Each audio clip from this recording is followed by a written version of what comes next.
Далил бар жерде де-факто бар. Планируете взять кредит или уже выплачиваете займ? У нас есть полезные советы. Добрый день! Команда де-факто при поддержке микрофинансовой организации RoboCash KZN PrimeZimer продолжает финансовый ликбез. Мы говорим о том, как заработать и грамотно управлять деньгами. Кредиты уже давно прочно вошли в нашу жизнь. При этом одни считают их отличной возможностью получить желаемое здесь и сейчас. Другие, напротив, утверждают, что кредиты – это сплошные проблемы. Почему так происходит? Потому что зачастую мы забываем, что займ – это не легкие деньги, вдруг упавшие с небес, а большая ответственность. И даже небольшие ошибки могут привести к печальным результатам. Так как избежать негативных последствий? Почему важно вовремя платить по кредитам? Как финансовая дисциплина влияет на кредитную историю и будущие займы? На эти вопросы ответит наш эксперт, начальник оперативного отдела Марат Медеубеков. Несиені уақытында өтеу неге маңызды және бұл несиелік тарихқа қалай әсер етеді? Маңызы өте зор сұрақ. Несиені әлбетте уақытында өтеу абзал.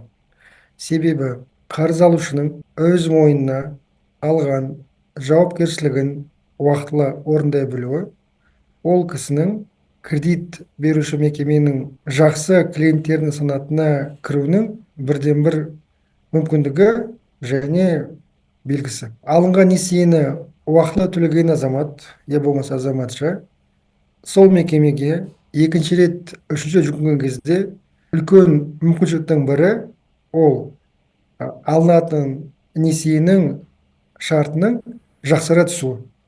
Себебі әрбір мекеме өзінің клиенттерінің ортасында жауапкершілігі өте жоғары, ұқыпты клиенттердің бар болғанын қалайды. Мінекей осы. Несиелік тарихқа беретін әсері оңтайлы. Себебі әрбір алынған несиені өтеу екі үлкен мекемеде тіркеліп отырады. Оның бірі бірінші кредиттік бюро және мемлекеттік кредиттік бюро. Сол жерде әр адамның алынған кредиттері бойынша жасаған шарттары сақталып тұрады. Ол тарих басқа да кредиттік ұйымдарға қолжетімді болуы мүмкін. Мәселенки азамат бүгін бір мекемеден кредит алып, оны уақыт өтегеннен кейін келесі бір ұйымға барып кредит алуға арызған кезінде ол мекеме кредит тарихты зерттей келе ол клиентке кредиттің берілу я болмаса берілмеуін бір, одан соң оған қандай шарт ұсынуын дұрыс екенін сол кредиттік тарихке қарап шешім қабылдайды. Мінекей осы әсері тік. Қаржылық тәртіптің болмауы болашақта несие алу мүмкіндігіне қалай әсер етеді? Қаржы тәртіптің болмауы болашақта несие алу мүмкіндігіне теріс әсерін тигізеді. Ықпалы зор. Түсіндіре кететін болсақ, мәселе оңай ғой. Әрбір ұйым өзінің клиенттерінің санатында ұқыпты, жауапкершілігі мол азаматтардың болған қалайды. Себебі кредиттік ұйымға да бұл да бизнестің бірі ғой. Егер берілген ақша уақытылы қайтарылмаса, ондай мекеме орасан зор нұқсанға ұрыну мүмкін. Сол себептен де менің ұсынатын бірде-бір кеңесім алынған несиеге ұқыптылықпен қарап, оны уақытылы өтеу. Осы несиені төлей алмаған жағдайда не істеген жөн? Өмір болғаннан кейін жағдай әртүрлі болуы мүмкін. Бірақ қандай жағдай болмасын, кредит алған азамат өзінің басына туған қиыншылығын жасырмағаны дұрыс болар еді. Реті келмей жатыр ма, біліп жатыр ма, бірден бірінші амал ол кредиттік мекемеге хабарласып, жағдайы туралы хабардар етіп, бір реті келетін шешімге қол жеткізуге тырысу. Әрине, келген кредиттік мекеме, бағана жоғарыда айттым ғой, өзінің санатында клиенттерінің ұқыпты жауапкершілігі бұл азаматтардың болған қалайды. Клиенттің осылай хабарласқаны әрине ол туралы оңтайлы көзқарас туғызады. Шешімнің әртүрлі болуы мүмкін. Бірі кредиттік кестені өзгеріс жасап мерзімін ұзарту. Екіншісі кешіктіруге рұқсат беру. Үшіншіден ол төленуге тиіс соманы басқа айларға бөліп тарату. Мінекей шешім әлбетте табылуы мүмкін. Ең алдымен жағдай болған кезде жасырынбай, тығылмай, қорықпай, тайсалмай бірінші амал кредит мекемеге хабарласу, жағдай туралы хабардар ету. Несие тәртібі дегеніміз не? Және ол тұрақты қаржылық жағдайы сақтауға қалай көмектеседі? Несие тәртібі өте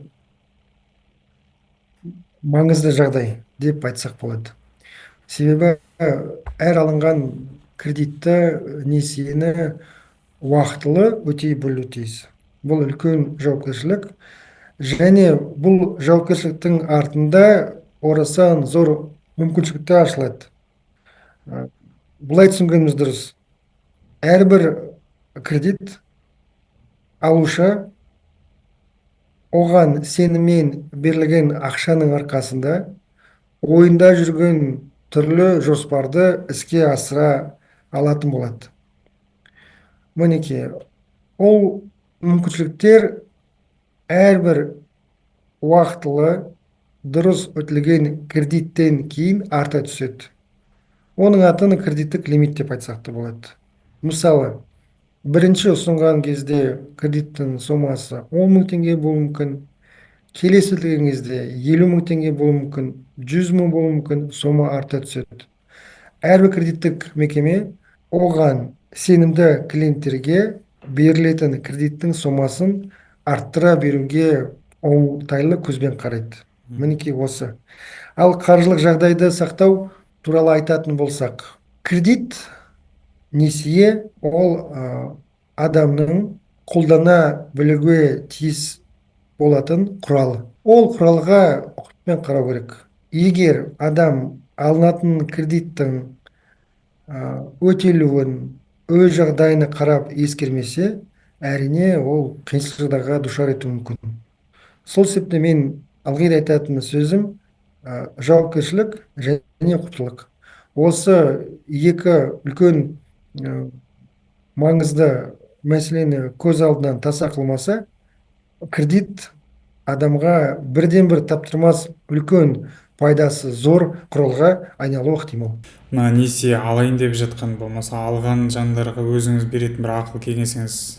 Ең алдымен айтатын жағдай, егер адамға кредит берілген болса, ең бірінші көрсеткіш ол адамның өзіндік кредиттік рейтингісінің жоғары болуы.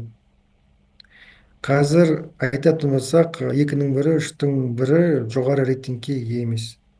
Сол себептен де сізге кредиттік мекеме үлкен сеніммен қарады ма, ақшаны тапсырды ма, сеніп берілді ма, осы сенімді ақтай білу тиіс. Әрине, берілетін кредитке дұрыс көзқараста болу, және де жауапкершілік пен ұқыптылықты ұмытпау керек. Осы екі үлкен мәселе көзден таса болмау керек, әйтпесе кредиттік мүмкіншілік адамға беретін пайдасы әлбетте кішірейе түседі. Ал біздің түсінігіміз бойынша кредит адамның өрісін кеңейте алатын үлкен таптырмас бірден бір пайдалы құрал екенін ұмытпағанымыз да дұрыс. Берген сұхбатыңызға рахмет тағы да. Үлкен рахмет. Сізге де үлкен рахмет. Кредит может сослужить добрую службу. Главное – брать его осознанно и выполнять все условия договора. Кредитные организации учитывают вашу платежную дисциплину при принятии решения о новых займах. Хорошая кредитная история – ваш пропуск к более выгодным условиям кредитования в будущем. Если вдруг займ стал непосильной ношей, не прячьтесь. свяжитесь с кредитной организацией. Возможно, вам предложат пересмотреть график платежей и временно приостановить выплаты. Ваша ответственность равна вашим шансам на новые кредиты. Если вы регулярно нарушаете график выплат, вероятность одобрения последующих займов снижается. Так что берегите кредитную историю с молоду, занимайте с умом и возвращайте стабильно. Ответственный подход к кредитам – это шаг к успешному будущему. Повышайте финансовую грамотность с займером – это ваша защита от ошибок и путеводитель в мире денег. Берегите финансовую репутацию и, главное, всегда подходите к кредитованию осознанно. Программа подготовлена при поддержке микрофинансовой организации RoboCash KZ бренд Займер. Оставайтесь с нами. До встречи!